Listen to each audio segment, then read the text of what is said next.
Hey guys, so welcome to week number 11. So it's nearly finished, and this week is one of my favorite weeks. It's Inspired Adventure, and I have my amazing friend Lucy here with me that I'm going to ask a few questions.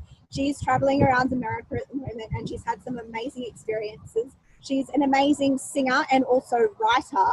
I'm going to be putting her blog up for you, and I'll also put up her Facebook page for her singing, so you can check her out.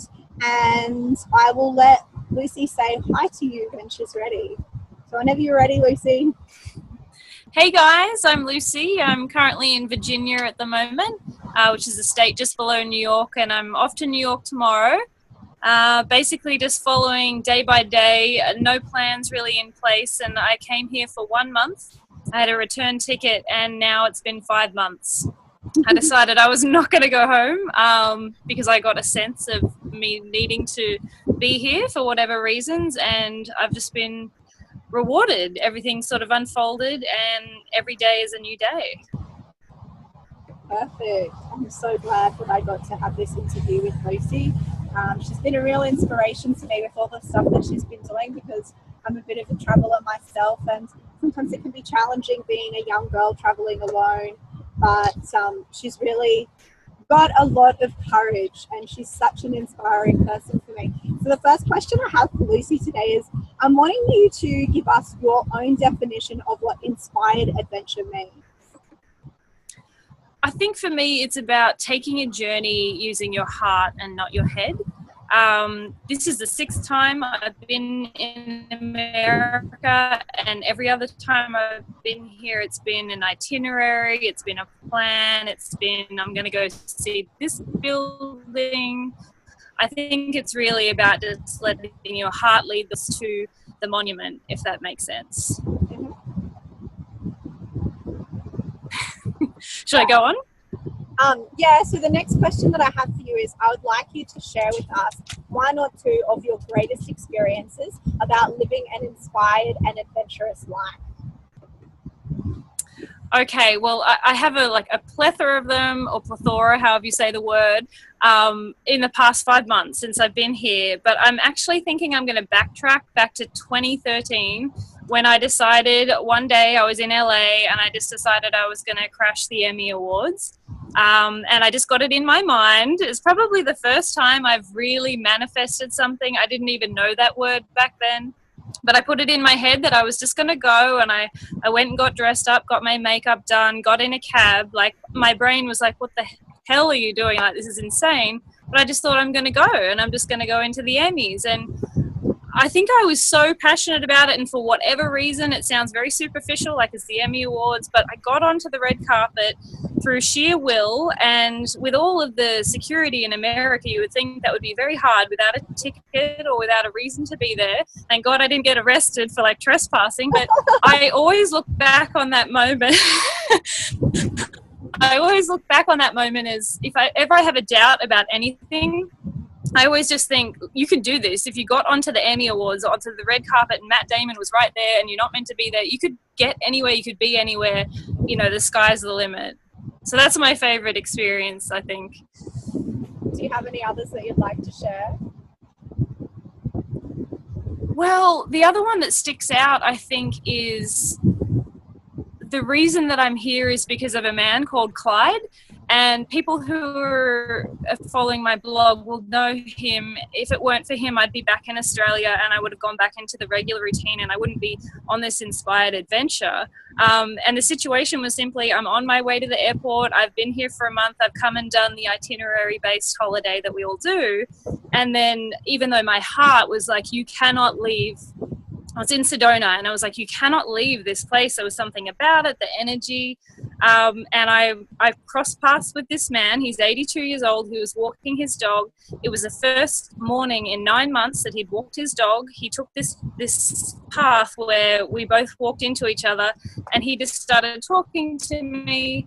And he said, where are you going? And I'm like, I'm going home, but, I really don't want to. And he said, well, if you ever decide to stay, there's a place in my home. And I know it sounds mad, in this day and age of you never know who, but it was something about him and the spirit, I froze my flight, put it on hold, and I decided I would just stay with Clyde. And that was the beginning. And since then, obviously, I've moved on from Clyde. But if it weren't for him, I would have been back in Australia. So forever grateful for that magic moment. Oh, that sounds so amazing. I'm actually very jealous, but looking forward to coming and traveling soon and seeing you. So my next question... I can't wait. My next question is, what tips do you have for these guys about how to, I guess, have that confidence and courage to be able to live an extremely inspiring and adventurous life? So what would you suggest they do? Well, I think for me, the main thing is manifestation. So ever since meeting Clyde, every person that I've met and have stayed with has come from a sheer will of, I will find a place to sleep tonight. And so I would say when you're manifesting, always manifest from the heart. If I'm meant to be in America, then the place will unfold, and that's a heart-based thought. It's not a superficial, I want to be in America so I can go to Vegas and get drunk, that kind of thing. Like, it's very much although maybe that would be my path, who knows, but for me that's aligned to you. Exactly, yeah. And that's how the journey surprisingly started. A very beautiful friend invited me to Vegas, and there was free accommodation, so there you go.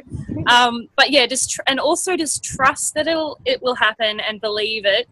And the main thing is be open to receiving, because I've struggled in the past of the balance. So if a friend will even give me something, or a family member, or I'm always thinking, oh, well, it's not even, I've got to make sure that I give back to them.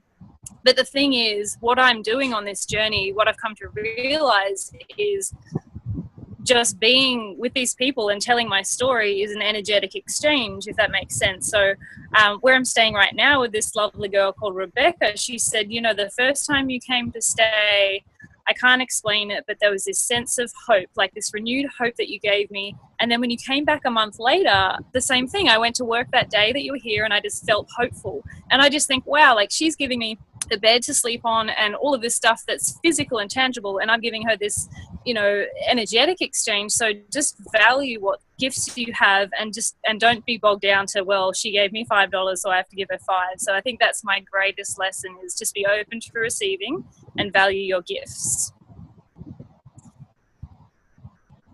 I love that. I do. I think that's totally amazing. And these guys will be getting pretty good at that because of some of the previous activities. So this will kind of just be allowing them to take that all to another level. So the final question that I have is kind of like, if there's anything left that you feel that you could share to benefit these guys in living a more inspired and adventurous life, or any other experiences that you feel would be key, just anything else that you would like to share with us about inspired adventure, feel free to let us know. Well, I would say if you're doing like a checking in with yourself, environment is key.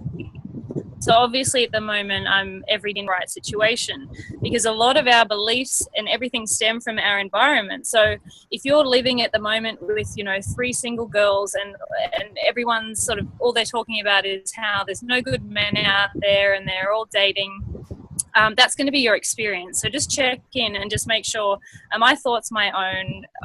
Because everything for me seems to have stemmed from environment, if that makes sense. Yeah. And just choose wisely who you spend your time with, because sometimes we feel like it's not a choice. It may be the friends that we went to high school with, or people that we just at our co-workers. Just make sure you're choosing them and it's not just forced upon you. And also boundaries as well. So environment and boundaries. If you are in a situation where you're around people that might be draining you, or the balance is out of whack, just focus on putting up your boundaries and what you will and will not, you know, because even on this trip for me, I've stayed with some lovely people, but I've noticed the balance was out of whack. So I felt like I was giving more and getting a little drained in the process. So it's just always good to check in. Yeah. But I feel like I should end on like a positive note though, because that was kind of low. But anyway. What? I totally agree with you though. And boundaries is a very big thing for me at the moment. And I feel like it's like that step up. I think that the boundary work that we do is kind of like that massive bridge that we have between knowing what our strengths are and knowing all of the information that we have and all of our gifts and skills, and actually being able to then embody them in a way that is going to be really balanced and fulfilling and like step us up that next notch. And that's what I feel is really important with boundary work. It's kind of like you learn all of this information and you get all this information and you get some experience, and then you're really able to put those foundations and support systems in place around you so that you can skyrocket and take it to the next level feeling confident because you have these boundaries in place. Exactly. And I see for you and me as well, like we have these people who get a lot of value out of it, and then they come to us, they're like, oh, you know, tell me all of this, give me some tips, and then therapists, that sort of thing. So it's like working out where the line is and wanting to give and give and give, but making sure that we're getting in return as well, and it's all very balanced. Very true. Well, I hope you guys have an amazingly inspiring and adventurous week. I know that I am, and I know that Lucy is. So peace, love and light to all of you, and you can say bye to everyone when you're ready, Lucy. Okay, and just before I go, before I even came here, I had these visions of Cynthia and I in a yellow Mustang. I was reading a book. The character's name was Candy, which is Cynthia's, I hope you don't mind me saying, alias. And I've just had these visions. I've had dreams. So I don't know when it's happening, but it's going to be happening soon. So I just can't wait for that to come to fruition. It's going to be amazing. It definitely is. So I'll see you soon. You will. And say ciao to everyone else too. Bye, guys. I hope you got some value out of this, and thanks for watching.